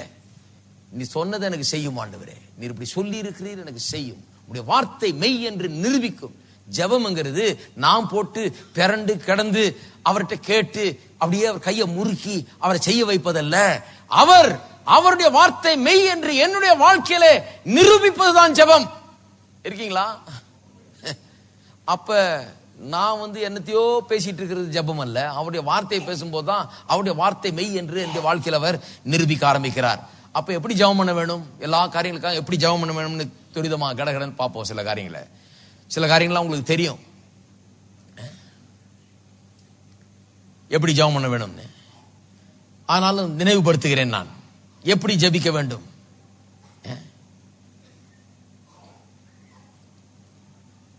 1000 மடங்கு பற்றி வாசித்தோம் நாம். உபாகமம் 1:11 1000 மடங்கு அதிகமாவீர்கள் என்று அங்கே சொல்லப்பட்டிருக்கிறது. 1000 மடங்கு பற்றி ரொம்ப பேசணும். அப்ப அந்த 1000 மடங்கு நம்முடைய வாழ்க்கையில் நிறைவேற வேண்டும் என்றால் என்ன பண்ண வேண்டும்? அதை எடுத்து உள்ளத்துல வைத்து, கர்த்தாவே உம்முடைய வார்த்தையிலே சொல்லி இருக்கிறபடி எனக்கு செய்யும். உம்முடைய வார்த்தை மெய் என்று விளங்குவதாக, என்னுடைய சூழ்நிலையில் உம்முடைய வார்த்தை மெய் என்று விளங்குவதாக. ஒன்று இல்லாத இருக்கிற நேரத்தில், ஒண்ணு கண்ணில் காணாத இருக்கிற நேரத்தில், பிரச்சனைகள் அதிகமா இருக்கிற நேரத்தில் பிரச்சனையை பேசிட்டு இல்லாம, கர்த்தாவே 1000 மடங்கு பெருகுவேன் என்று சொல்லி இருக்கிறீரே, 1000 மடங்கு அதிகமாவே என்று சொல்லி இருக்கிறீரே, உம்முடைய வார்த்தை மெய் என்று விளங்க பண்ணும். ஆணையிட்டு கொடுத்திருக்கிறீரே, வாக்குத்தத்தம் பண்ணி இருக்கிறீரே, அது மெய் என்று விளங்க பண்ணும் என்னுடைய வாழ்க்கையில. இதுதான் நம்முடைய அப்ரோச் பாருங்க, வேற எதுவும் கிடையாது. அப்ப எல்லாவற்றுக்கும் நாம் அப்படி ஜெபிக்கலாம், எல்லாவற்றுக்கும் அப்படி நாம் எதிர்பார்க்கலாம். ஒரு சில காரியங்களை மட்டும் பார்ப்போம். அடுத்த வாரம் இன்னும் கொஞ்சம் பார்ப்போம். நம்முடைய குடும்பம் கர்த்தருக்குள்ள வர வேண்டும், ரட்சிக்கப்பட வேண்டும் என்று நாம் விரும்பினால் நாம் எப்படி ஜெபிக்க வேணும்? உதாரணத்துக்கு எடுத்துக்கொள்வோம். யோசுவா 24ஆம் அதிகாரம் எப்படி ஜெபிக்க வேணும்னு சொல்ல போறேன். யோசுவா 24. ஜெபிக்கிறதுனால தான் தேவனுடைய நோக்கங்கள் நிறைவேறுகிறது. அப்ப தேவனுடைய நோக்கங்களை தேவனுடைய வார்த்தையிலிருந்து புரிந்து கொள்ள வேண்டும். கட்டுக்கடங்காத தேவன், எல்லையற்ற தேவன், வார்த்தைக்கு தம்மை கட்டுப்படுத்திக் கொள்கிறார். ஆகவே நாம் வார்த்தையை மதிக்க வேண்டும், அந்த வார்த்தை உள்ள வைக்க வேண்டும். அந்த வார்த்தை உள்ளத்தை நிரப்பும் போது அந்த நிறைவினால் வாய் பேச வேண்டும். இதுதான் ஜெபம். ஜெபம்ங்கிறது நான் நினைச்சதை பேசிட்டு இருக்கிறது இல்ல, என்னுடைய தேவையை சொல்லிட்டு இருக்கிறது இல்ல. அப்ப என்னுடைய குடும்பம் ரட்சிக்கப்பட வேண்டும், என்னுடைய பிள்ளைகள் ரட்சிக்கப்பட வேண்டும், என்னுடைய உற்றார் உறவினர் ரட்சிக்கப்பட வேண்டும் என்று சொன்னால் எப்படி அதற்காக நாம் ஜெபிப்பது, என்ன செய்வது என்பதை இங்கே சொல்லுகிறார் யோசுவா. பாருங்க, கர்த்தரை சேவிக்கிறது 15ஆம் வசனம் 24:15. கர்த்தரை சேவிக்கிறது உங்கள் பார்வைக்கு ஆகாததாய் கண்டால் பின்னை யாரை சேவிப்பீர்கள் என்று இன்று தெரிந்து கொள்ளுங்கள். எல்லாம் சொல்லுங்க, தெரிந்து கொள்ளுங்கள். யூ சூஸ் என்றார். நீங்க யாரை சேவிக்க போறேன்னு தீர்மானம் பண்ணீங்க. கர்த்தரை சேவிக்கிறது ஆகாதுன்னு நினைச்சீங்கன்னா சரி, வேற யாரை சேவிக்க போறீங்க? நீங்கள் தெரிந்து கொள்ளுங்கள். உங்கள்கிட்ட விட்டுறேன்றார். நீங்க தெரிந்து கொள்ளுங்கள். நதிக்கு அப்புறத்தில் உங்கள் பிதாக்கள் சேவித்த தேவர்களை சேவிப்பீர்களா? நீங்கள் வாசம் பண்ணுகிற தேசத்து குடிகளாகிய எமோரியரின் தேவர்களை சேவிப்பீர்களா அப்படின்னு அவங்களுக்கு சொல்லிட்டு அவர் என்ன சூஸ் பண்ணிருக்காருன்னு அவர் சொல்றாரு. இதுதான் சரியான லீடர். நீ என்ன சூஸ் பண்ணிக்கிற பண்ணிக்க, உனக்கு ஆகாதுன்னு தெரிஞ்சா நீ என்ன சூஸ் பண்றியோ பண்ணு. நான் என்ன பண்ண போறேன்னு சொல்றேன். நானும் என் வீட்டாரும் வென்றால், எல்லாரும் சொல்லுவோம், நானும் என் வீட்டாரும் வென்றால் கர்த்தரையே சேவிப்போம். இதுதான் ஜெபம். நானும் என் வீட்டாரும்.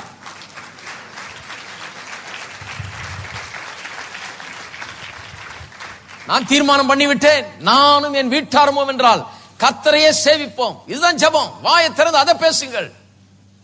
ஆண்டவரே, என் பிள்ளை எப்படி இருக்கிற ஆண்டவரே, அப்படித்தான் இருக்கிற ஆண்டவருக்கு தெரியும். அது எல்லாருக்கும் தெரியும். நீங்க ஒன்னும் சொல்லி அவருக்கு தெரிய வேண்டியதில்லை. நானும் என் வீட்டாரும் வென்றால் கர்த்தரையே சேவிப்போம் என்று நான் தெரிந்து கொண்டேன் ஆண்டவரே. இதுதான் என்னுடைய விருப்பம், இதுதான் என்னுடைய நோக்கம். உம்முடைய வார்த்தையே என்னுடைய நோக்கமாக இருக்கிறது. ஒருவராவது கெட்டு போகாமல் நித்திய ஜீவனை பெற வேண்டும் என்பது உம்முடைய நோக்கமாக இருக்கிறது. நான் இப்பொழுது இதை தெரிந்து கொள்கிறேன், இதை வாயில வைக்கிறேன். நானும் என் வீட்டாரும் வென்றால் கர்த்தரையே சேவிப்போம் என்கிற வார்த்தையின்படி அப்படியே ஆக கடவுது.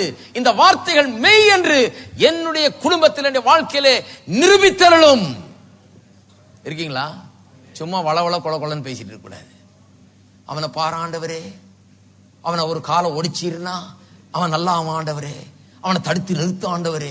இப்படி ஆண்டவருக்கு எப்படி செய்யணும்னு ஐடியா சொல்லிட்டு இருக்காதீங்க. ஜெபம் பண்றதெல்லாம் 90% ஏதாவது தப்பு தப்பா என்ன ஆண்டவருக்கு ஐடியா கொடுத்துட்டு இருக்கோம். அவரை காலை ஒடி ஆண்டவரே, அவரை இப்படி தடுத்து நிறுத்த ஆண்டவரே, அவர் படுக்கை ஆக்கும் ஆண்டவரே, இவர் எப்படி பண்ண ஆண்டவரே. ஆண்டவர் என்ன விளையாடுறியா நீ, எனக்கு ஆலோசனை சொல்லிக்கிட்டு. நானும் என் வீட்டாரும் என்றால் கர்த்தரையே சேவிப்போம் என்கிற ஒரே தீர்மானத்தோடு நான் இருக்கிறேன் ஆண்டவரே. ஏனென்றால் உடைய வார்த்தை கூறுகிறது, அந்த வார்த்தை மெய் என்று எனக்கு நிரூபித்து காண்பித்தருளும். அப்போஸ்தலர் 16:31 வருது. அங்க சிறைச்சாலை காவலனுக்கு சொல்லப்படுகிறது, கர்த்தராகிய இயேசு கிறிஸ்துவை விசுவாசி, அப்பொழுது நீயும் உன் வீட்டாரும் ரட்சிக்கப்படுவீர்கள். பாருங்க, ஆதியாகமத்தில் பாருங்க, ஆதியாகமம் 7ஆம் அதிகாரம் 1ஆம் வசனம். கர்த்தர் நோவாவை நோக்கி, நீயும் வீட்டார் அனைவரும் பேழைக்குள் பிரவேசியுங்கள். எல்லாரும் சொல்லுங்க, வீட்டார் அனைவரும். எல்லாரும் அழிஞ்சு போக போறாங்க, எல்லாம் ஆக்கின தீர்ப்புக்கு ஆளாக போறாங்க. கர்த்தர் சொல்றார், நீயும் உன் வீட்டார் அனைவரும் பேழைக்குள் பிரவேசியுங்கள். இந்த சந்ததியில் உன்னை எனக்கு முன்பாக நீதிமானாக கண்டேன். இதை ஜெபிக்கணும். ஆண்டவரே, நோவாவையும் அவன் குடும்பத்தையும் பிரவேசியுங்கள் என்று சொன்னீரே, அந்த வார்த்தையின்படி என்னுடைய குடும்பத்தில் ஆக கடவது. ரட்சிப்புக்குள் இயேசுவின் நாமத்தினாலே என்னுடைய குடும்பம் பிரவேசிக்கும். அது தேவனுடைய சித்தம். இருக்கீங்களா? பயம், திகில் இவைகளை மனதை ஆட்கொண்டு வாட்டும் போது எப்படி ஜெபிப்பது? மனதிலே நிம்மதி, மனதிலே பயம் நீங்க வேண்டும் என்றால் எப்படி ஜெபிப்பது? திருப்போம் 1 கொரிந்தியர் 2. நிறைய பேர் எப்படி ஜெபிக்கிறாங்க? ஆண்டவரே, பயமா இருக்கு ஆண்டவரே, ஐயோ ஆண்டவரே, எவ்வளோ பயத்துல நான் வாழ்ந்து கொண்டிருக்கிறேன், என்னை பார்க்க மாட்டீரா, என்னை கவனிக்க மாட்டீரா, எனக்கு ஏதாவது செய்ய மாட்டீரா ஆண்டவரே, இந்த பயத்திலிருந்து என்னை விடுதலையாக்க மாட்டீரா. எப்படி ஜெபிக்க வேண்டும்? 2:16 1 கொரிந்தியர். கர்த்தருக்கு போதிக்கத்தக்கதாக அவருடைய சிந்தையை அறிந்தவன் யார்? எங்களுக்கோ, எல்லாரும் சொல்லுவோம், எங்களுக்கோ கிறிஸ்துவின் சிந்தை என்ன அடுத்தது உண்டாயிருக்கிறது. அப்போ என்னுடைய ஜெபம் எப்படி இருக்க வேண்டும்? ஆண்டவரே, என்னுடைய மனதிலே தெளிவு, பயம் நீங்கி தெளிவு, கிறிஸ்துவின் சிந்தை எனக்கு உண்டாயிருக்கிறது என்று எழுதியிருக்கிறதே, இது எனக்கு மெய் என்று நிரூபித்தாகப்பட வேண்டும். என்னுடைய வாழ்க்கையில பயம் என்னுடைய வாழ்க்கையின் பங்கு கிடையாது. கிறிஸ்துவின் சிந்தை எனக்கு உண்டாயிருக்கிறது, அதைத்தான் நான் எடுத்துக்கொள்கிறேன். கிறிஸ்துவின் சிந்தையை எடுத்துக்கொள்கிறேன். கிறிஸ்துவின் சிந்தை என்னுடையது. கிறிஸ்துவின் சிந்தை எனக்கு உண்டாயிருக்கிறபடியால் உமக்கு ஸ்தோத்திரம். கிறிஸ்துவின் சிந்தையை தவிர வேற எதுவும் கிடையாது. கிறிஸ்துவின் சிந்தையில பயம் கிடையாது. ஆகவே பயத்தை நிராகரிக்கிறேன், வெளியேற்றுகிறேன். கிறிஸ்துவின் சிந்தையை இயேசுவின் நாமத்தினாலே எடுத்துக்கொள்கிறேன். எனக்கு அது உண்டாயிருக்கிறது. 2 தீமோத்தேயு 1ஆம் அதிகாரம் 7ஆம் வசனம். தேவன் நமக்கு பயமுள்ள ஆவியை கொடாமல் பலமும் அன்பும் தெளிந்த புத்தியும் உள்ள ஆவியே கொடுத்திருக்கிறார். இந்த வார்த்தையை எனக்கு மெய்யாக்கி காண்பிக்கிறபடியால் உமக்கு ஸ்தோத்திரம். பயமுள்ள ஆவியை நீ தரவில்லை, பலமும் அன்பும் தெளிந்த புத்தியுமுள்ள ஆவியைதான் எனக்கு நீ தருகிறீர் என்று வேதவசனம் சொல்லுகிறது. தருகிறீர் என்று சொல்லுகிறதுனால நிச்சயமா எனக்கு அது உண்டாயிருக்கிறது. இயேசுவின் நாமத்தில் அது எனக்கு சொந்தம். இப்படித்தான் அதை எடுக்க வேணும். பாருங்க, சுகத்துக்காக எப்படி ஜெபிப்பது, சுகத்துக்காக எப்படி நம்முடைய ஜெபம். 1 பேதுரு 2:24 சொல்லுகிறது, அவருடைய தழும்புகளால் நாம் குணமானோம். எல்லாரும் சொல்லுவோம், அவருடைய தழும்புகளால் நாம் குணமானோம். குணமானோம் என்று எழுதி இருக்கிறது. அதை என்னுடைய வாழ்க்கையிலே மெய் என்று நிரூபித்து காண்பித்தருளும் ஆண்டவரே. சாலமன் சொன்ன மாதிரிதான், என்னுடைய தகப்பனுக்கு நீ சொன்னதை, அந்த வாக்குத்தத்தத்தை மெய் என்று விளங்க பண்ணும். அது போதும் எனக்கு. நீ சொன்னதை விளங்க பண்ணும், மெய் என்று விளங்க பண்ணும். அப்பத்தை தண்ணீரை ஆசீர்வதித்து, யாத்திராம் 23:25, அப்பத்தை தண்ணீரை ஆசீர்வதித்து வியாதி விலக்குவேன், ஆயுசு நாட்களை பூரணப்படுத்துவேன் என்று சொல்லி இருக்கிறீரே, அதை எனக்கு விளங்க பண்ணும். என்னுடைய வாழ்க்கையில் அது மெய் என்று விளங்க பண்ணும். இயேசுவின் நாமத்தில் பலவீனத்தையும் சுகவீனத்தையும் நிராகரிக்கிறேன், வெளியேற்றுகிறேன். சுகம் எனக்கு சொந்தம். தேவனுடைய வாக்குத்தத்தங்களுடைய வாழ்க்கையில் நிறைவேறட்டும். இதுதான் ஜெபம். பாருங்க, தேவனுடைய நோக்கங்கள் நம்முடைய வாழ்க்கையில எல்லா காரியங்களையும், ரட்சிப்பு, குடும்ப ரட்சிப்பா இருந்தாலும் சரி, தெளிந்த மனம் வேணும்னாலும் சரி, சுகம் வேணும்னாலும் சரி, எதுவா இருந்தாலும் சரி, தேவனுடைய நோக்கம் என்ன, தேவனுடைய வாக்குத்தத்தம் என்ன, தேவனுடைய சித்தம் என்னன்னு தெரிந்து கொண்டு அதை நம்முடைய உள்ளத்துல வச்சு அது இருதயத்தை நிறைச்சு, இருதயத்தை நிறைக்கிறது மனதையும் நிறைச்சு, மனதை நிறைக்கிறது வாயை நிறைச்சு, வாயை நிறைக்கிறது வெளியில ஜெபத்துல வந்து, இந்த ஜெபம் பரலோகத்துக்கு எட்டி, அந்த பரலோகம் அந்த ஜெபத்தை கேட்டு பிரியப்பட்டு அதற்கு பதிலளித்து தேவனுடைய நாமம் இந்த பூமியில மகிமைப்பட வேண்டும். தேவன் ஒருவர் இருக்கிறார் இந்த பூமியின் ஜனங்கள் அறிந்து கொள்ள வேண்டும். இதுதான் ஜெபம். நம்ம மன்றாடிட்டு கிடக்கிறத பார்த்தா நம்புறவங்க கூட நம்ப மாட்டான். ஆண்டவரே, பாகால் தீர்க்கதரிசிகள் ஜெபம் பண்ணது பாருங்க. அவன் வந்து மார்ல அடிச்சுக்கிறான், வந்து புலம்புறான், ஓன்னு கத்துறான். அவன் சத்தம் பெருசா இருக்குது, ஓன்னு அடிச்சுட்டு பெரிய ஒன்னு, ஒரு மழையும் காணும், ஒரு மேகத்தையும் காணாங்க. எலியா படுற ஜெபம் அப்படி இருக்குது. அது வித்தியாசம். அதுதான் நம்முடைய ஜெபம். அவனை தான் பின்பற்ற சொல்லி இருக்குது. அவன் பண்ண மாதிரி தான் பண்ண சொல்லி இருக்குது. இருக்கீங்களா?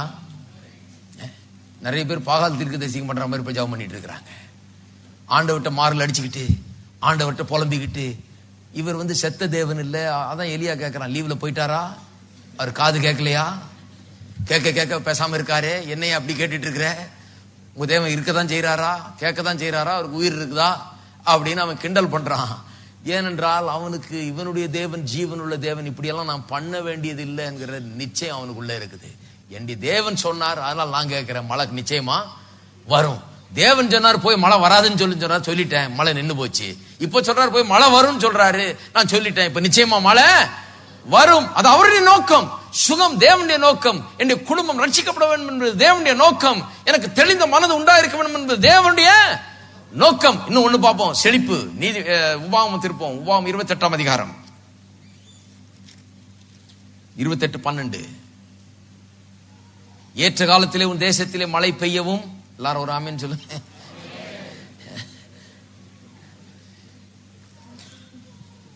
இதுக்கு பெரிய தவம் கிடைக்க வேண்டியதில்லை. ஏற்ற காலத்தில் உன் தேசத்திலே மழை பெய்யவும், நீ கையிட்டு செய்யும் வேலையெல்லாம் ஆசீர்வதிக்கவும், கர்த்தர் உனக்கு நல்ல பொக்கிஷ சாலையாகிய வானத்தை திறப்பார். நீ அநேகம் ஜாதிகளுக்கு கடன் கொடுப்பாய், நீயோ கடன் வாங்காதிருப்பாய். இதுதான் ஜெபம். பொருளாதார பிரச்சனையிலிருந்து மீள வேண்டுமானால், கீழிருந்து மேல வரணும்னா, ஒன்றுமில்லாமல் இருந்து ஆசீர்வாதத்துக்குள்ள பிரவேசிக்க வேண்டும் என்றால், கடன் பிரச்சனையிலிருந்து மீள வேண்டும் என்றால், தப்ப வேண்டும் என்றால், விடுதலை ஆக வேண்டும் என்றால், எப்படி ஜெபம் பண்ண வேணும்? ஆண்டவரே, ஏற்ற காலத்தில் மழை பெய்யும், கையிட்டு செய்யற காரியம் எல்லாம் ஆசீர்வதிப்பேன் சொல்லி இருக்கிறீர். உமது நல்ல பொக்கிஷ சாலையாகிய வானத்தை திறப்பேன் என்று சொல்லி இருக்கிறீர். அநேக ஜாதிகளுக்கு கடன் கொடுப்பேன், கடன் வாங்க மாட்டேன்னு சொல்லி இருக்கிறீர். ஆகவே இந்த வார்த்தை என்னுடைய வாழ்க்கையில மெய் என்று நீ நிரூபித்து காண்பித்தருளும். நீ சொன்னதுனால நான் கேட்கிறேன், நான் கேட்கல, இதை நீர் சொல்லிட்டு, அதனால நான் அதை பிடித்துக் கொண்டேன். நீர் வாக்குத்தத்தம் பண்ணி இருக்கிறீர், அதை ஆணையிட்டு கொடுத்திருக்கிறீர், அதை நான் பிடித்துக் கொண்டேன். வாக்குத்தத்தம் மட்டும் பண்ணல, ஆணையிட்டும் கொடுத்திருக்கிறீர். எனக்கு மாறாத நிச்சயம் எனக்கு உள்ள உண்டாகிவிட்டது. நான் கடன் வாங்க மாட்டேன், கடன் கொடுப்பேன் என்று சொல்லி இருக்கிறீர். ஆகவே அப்படிப்பட்டவனாக நான் மாறுபடியை தீர்மானித்து விட்டேன். அதை மெய் என்று நிரூபிக்கிறபடியால் உமக்கு ஸ்தோத்திரம். இருக்கீங்களா? இது வாயிலிருந்து தினந்தோறும் வந்து கொள்ள இருக்க வேணும். இதுதான் ஜீவனை தெரிந்து கொள்வது என்றது. இப்படிதான் ஜீவனை தெரிந்து கொள்வது. ஜபம், ஜபத்திலே அதை நாம் செய்ய வேண்டும். மல்கியா 3:10 உங்களுக்கு எல்லாம் தெரியும். தசமபாலை கொண்டு வாருங்கள், அப்பொழுது பண்டக வானத்தின் பலகணிகளை திறந்து ஆசீர்வாதத்தை வருஷிக்க மாட்டேனோ என்று என்னை சோதித்து பாருங்கள். கர்த்தாவே, வானத்தின் பலகணிகளை திறப்பேன்னு சொல்லி இருக்கிறீர். இடங்கொள்ளாமல் போக மட்டும் ஆசீர்வதிப்பேன்னு சொல்லி அப்படியே பிடிச்சிக்கணும் வார்த்தையை. இந்த வார்த்தை விட்டுறக்கூடாது. வானத்தின் மதகுகள் திறக்கப்படும், இடங்கொள்ளாது, போதும் போதுங்கிற வரைக்கும், நிறுத்துங்கிற வரைக்கும் ஆசீர்வதிப்பேன்னு சொல்லி இருக்கிறீர். உடைய வார்த்தையின்படி எனக்கு செய்தால் போதும் ஆண்டவரே. இந்த வார்த்தையின்படி என்னுடைய வாழ்க்கையில் ஆக கடவதாக, என்னுடைய குடும்பத்தில் ஆக கடவதாக, என்னுடைய கையின் பிரயாசத்தில் அப்படி ஆக கடவதாக, என்னுடைய எல்லா காரியங்களிலும் அப்படி ஆக கடவதாக என்று அப்படி ஜெபிக்க வேண்டும். இருக்கீங்களா? சரி, இன்னைக்கு நேரம் ஆயிடுச்சு, இதோட நிறுத்திக்குவோம். அடுத்த வாரம் தொடருவோம். இன்னும் சில காரியங்களை பார்ப்போம். எல்லாரும் எழுந்து நிற்போம். அப்படி தேவனுடைய நோக்கங்கள் பெரிதா இருக்கிறது. தேவன் நல்ல நோக்கங்களை வைத்திருக்கிறார், நல்ல திட்டங்களை வைத்திருக்கிறார். என்ன தர வேண்டும் என்று அவர் பெரிய சித்தத்தை நோக்கத்தையும் வைத்திருக்கிறார். நாம் என்ன பண்ண வேண்டும்? அவருடைய வார்த்தையை அவர் மேன்மைப்படுத்தி வச்சிருக்கிறதுனால அவருடைய வார்த்தையை நாம பிடித்துக் கொள்ள வேண்டும். அதை உள்ள வைக்க வேண்டும், இருதயத்தை நிரப்ப வேண்டும். ஜெபம் என்கிற முயற்சியை ஒரு மாம்சீக முயற்சியை இறங்காமல் ஒரு ஆவிக்குரிய முயற்சியை எடுத்துக்கொள்ள வேண்டும். வெளிப்பாட்டை பெற வேண்டும். உள்ளத்திலே மாறாத நிச்சயம் உள்ள உண்டாகிற வரைக்கும் வார்த்தையை பிடிக்கணும். எல்லாரும் சொல்லுங்க, மாறாத நிச்சயம். நிச்சயமா இப்படி நடக்கும். கர்த்தர் ஆணையிட்டு கொடுத்திருக்கிறார், வாக்குத்தத்தம் பண்ணி இருக்கிறார், அது நிச்சயமா இந்த வாழ்க்கையில நிரூபிப்பார் என்கிற நிச்சயம் உள்ள வர்ற வரைக்கும் வாயை திறந்து பேசக்கூடாது. இருக்கீங்களா? வாயை திறந்து சந்தேகத்தை பேசிட்டு நடக்குமா என்னன்னு தெரியல பிரதர், ஜெபம் பண்ணிருக்கிறேன் பிரதர், பாப்போம் பிரதர், அது பேசுறதுக்கு பேசாம இருந்துடலாம். ஏனென்றால் வாயை விட்டு என்ன தெரிந்து கொள்கிறோம்? மரணத்தை தெரிந்து கொள்கிறோம், தோல்வியை தெரிந்து கொள்கிறோம், விரக்தியை தெரிந்து கொள்கிறோம். மாறாத நிச்சயம் உள்ள வர்ற வரைக்கும் அதை தியானிக்க வேண்டும். மாறாத நிச்சயம் உள்ள வர்ற வரைக்கும் அதை வாசிக்க வேண்டும். மாறாத நிச்சயம் உள்ள வர்ற வரைக்கும் அதை திருப்பி திருப்பி சொல்ல வேண்டும், அதை உள்ளத்துல வைக்க வேண்டும். மாறாத நிச்சயம் உள்ள வந்து பிடிச்சிக்கிட்ட பிறகு வாயை திறந்து நீர் சொன்னீர் அதை செய்வீர் என்று விசுவாசிக்கிறேன் ஆண்டவரே, அதை மெய் என்று எனக்கு நிரூபித்து காண. அப்பதான் ஜெபம் வரணும். ப்ரிப்பரேஷன். எல்லாரும் கரங்களை உயர்த்தி கர்த்தரை ஸ்தோத்திரிப்போம். ஹல்லேலூயா, ஸ்தோத்திரம், ஸ்தோத்திரம் கர்த்தாவே. எல்லாரும் கரங்களை உயர்த்தி சொல்லுவோம், தேவனே மாறாத நிச்சயத்தை எனக்கு தரும்படியாக கொஞ்சம் கூட பொய்யுரையாத தேவன், வாக்குத்தத்தம் பண்ணினவைகளை சுதந்தரித்துக் கொள்ளுகிறவர்களுக்கு எங்களுக்கு அவைகளை ஆணையிட்டு கொடுத்திருக்கிறீர். நீர் ஆணையிட்டு கொடுத்திருக்கிறபடினால் அது நிச்சயமாய் என்னுடைய வாழ்க்கையில நிறைவேறும் என்று நான் அதை எடுத்துக்கொள்கிறேன். சூழ்நிலைகளை பார்க்க மறுக்கிறேன். கண்ணால் காண்பதை நான் நம்புவதில்லை. தேவனுடைய வார்த்தை கூறுவதையே நான் விசுவாசிக்கிறேன். உம்முடைய வார்த்தை என்னுடைய வாழ்க்கையிலே மெய் என்று நிரூபித்து காண்பிக்கப்படட்டும். அதுவே என்னுடைய ஜெபம். இதையே ஜெபமா செய்யுங்க. வார்த்தை மெய் என்று நிரூபிக்கப்படட்டும்.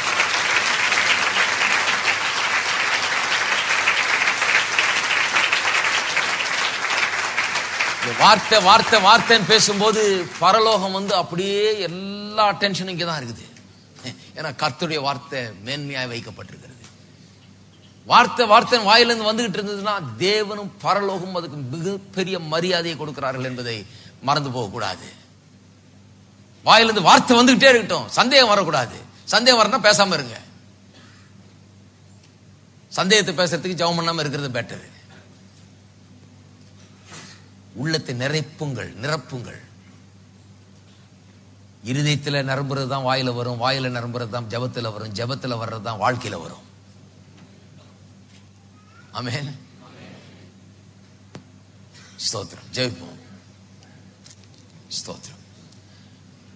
அன்பின் பிதாவே, உம்மை துதிக்கிறோம். எவ்வளவேனும் பொய்யுரையாத தேவனாகிய நீர், வாக்கு மாறாதவர். அப்படி இருந்தும் எனக்கு மாறாத நிச்சயம் உண்டாக வேண்டும் என்று என்னை அன்பு கூர்ந்து எனக்கு ஆணையிட்டு கொடுத்திருக்கிறீரே, அதற்காக ஸ்தோத்திரம். வாக்கு தத்தங்கள் மாறாத பிரமாணங்களாயிருக்கிறவையில அதுக்காக ஸ்தோத்திரம் செலுத்துகிறோம். வானம் பூமி ஒளிந்து போனாலும் உடைய வார்த்தை ஒளிந்து போவதில்லை. வாக்கு மாறாத தேவனை துதிக்கிறோம். வாழ்க்கையின் எல்லா காரியங்களை குறித்தும் நீர் கொடுத்த வாக்குத்தத்தங்களை பற்றி கொள்கிறோம். சுகத்தை எடுத்துக்கொள்கிறோம், சமாதானத்தை எடுத்துக்கொள்கிறோம், விடுதலை எடுத்துக்கொள்கிறோம், தெளிந்த புத்தியை எடுத்துக்கொள்கிறோம், செழிப்பை எடுத்துக்கொள்கிறோம், வெற்றியை எடுத்துக்கொள்கிறோம், நீடிய வாழ்வை எடுத்துக்கொள்கிறோம், உயர்வை எடுத்துக்கொள்கிறோம். எல்லா நன்மைகளையும் இயேசுவின் நாமத்தில் எடுத்துக்கொள்கிறோம். இவைகள் எங்களுடையது. நோக்கம் சித்தமும் முழுமையாய் எங்களுடைய வாழ்க்கையில் நிறைவேறுகிற மட்டும் நாங்கள் தினந்தோறும் உம்முடைய சித்தத்தை நோக்கத்தை தெரிந்து கொள்வோம். அதை எங்களுடைய உள்ளத்தில் வைப்போம், எங்களுடைய வாயில வைப்போம். என்றால் இதுவே எங்களுடைய ஜெபம்.